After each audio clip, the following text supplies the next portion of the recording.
Kasih karunia dan damai sejahtera dari Tuhan Allah Bapa kita dan dari anaknya Tuhan Yesus Kristus menyertai kamu sampai selamanya. Amin. Selamat pagi saudaraku, mari kita melakukan aktivitas hidup kita pada akhir pekan ini dipandu firman Tuhan dari 2 Samuel 22 ayat 3. Tapi saya akan bacakan mulai dari ayat 1 sampai dengan ayat 4, demikian firman Tuhan. Nyanyian syukur Daud. Daud mengatakan perkataan nyanyian ini kepada Tuhan pada waktu Tuhan telah melepaskan dia dari cengkraman semua musuhnya dan dari cengkraman Saul.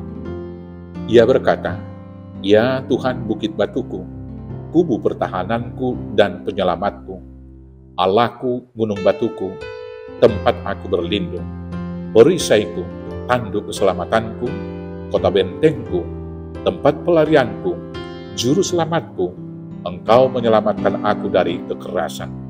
Terpujilah Tuhan seruku, maka aku pun selamat daripada musuhku." Demikianlah firman Tuhan. Jemaat Tuhan yang terkasih, saudara-saudaraku di dalam Yesus Kristus, ketika kita mengalami keadaan yang genting, mungkin terkepung, atau secara realnya, ketika kita mengalami sakit yang berat, tentunya kita sangat dekat kepada Tuhan di dalam doa-doa kita, memohon pertolongan, berserah diri, dan senantiasa melakukan hal-hal yang baik dengan harapan Tuhan akan menolong kita. Demikianlah sikap umum manusia. Ketika dia mendapat ancaman, ketika dia mengalami pencobaan, ketika dia mengalami penderitaan, dia kemudian mau lebih dekat kepada Tuhan di dalam doa-doanya. Tetapi ada banyak orang setelah lewat kemalangan itu, setelah lewat penderitaan, setelah lewat sakit penyakit, setelah lewat kemiskinan itu, kemudian dia lupa kepada Tuhan. Dia berpikir kesehatan, kekuatan, keberhasilan dan kesuksesan dan kekayaan masa sekarang ini, dia lupa dari mana asalnya. Tentu itu semua dari Tuhan. Kemudian dia terbuai bahwa seolah-olah semuanya itu adalah hasil usaha dan kuatnya sendiri. Dan selanjutnya dia semakin jauh dari Tuhan. Hidup dalam kesenangan diri. Hidup dalam kebenaran apa yang kemudian menjadi dia ukur dengan pikiran sendiri. Tapi hari ini kita diberi teladan oleh Daud. Setelah dia luput dari kejaran rasa Saul dan juga musuh-musuh yang lain, dia datang kepada Tuhan, menaikkan syukur di dalam doa-doanya, memuji Tuhan, dan kemudian berserah diri dan bersaksi bahwa hanya Tuhanlah perlindungan dan gunung batunya. Demikianlah seharusnya kita, saudara-saudaraku yang terkasih. Pertama sekali, kita yang sudah dilepaskan dari belenggu dosa.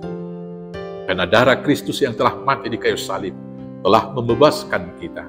Maka itu harus tiap-tiap hari kita saksikan. Karena kasih sayang Yesus yang telah menyediakan tempat yang kekal bagi kita di Yerusalem yang baru, itu juga harus kita ingat dan kita saksikan terus-menerus. Belum lagi dari pengalaman-pengalaman pribadi kita. Mungkin ada kita yang sudah diluputkan dari penyakit, dimampukan, dikuatkan menghadapi berbagai pergumulan hingga hari ini masih bisa berdiri.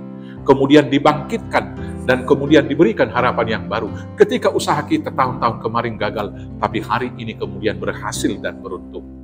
Maka sikap yang baik dari kita seharusnya ketika susah kita berdoa khusyuk kepada Tuhan. Tetapi setelah berhasil, diberkati, dan kemudian mendapatkan sukacita dan keselamatan, lebih lagi sukacita kita harus kita wujudkan dengan bersaksi dan memuji-muji Tuhan di dalam kehidupan kita. Maka selamat hidup untuk menjadi saksi Kristus dalam susah dan senang. Bermazmurlah, pujilah Tuhan, karena sesungguhnya hanya Dialah gunung batu dan penyelamat kita. Tuhan Yesus memberkati. Amin. Kita bersatu dalam doa. Terima kasih Bapa yang baik. Ajar kami seperti hamba-Mu Daud untuk menyaksikan Tuhan atas berbagai berkat, sukacita dan keselamatan yang Tuhan beri dalam hidup kami. Sehingga hidup kami menjadi Injil dan surat Kristus yang terbuka, menjadi kesaksian untuk kemuliaan nama Tuhan. Kuatkan, mampukan kami melakukannya.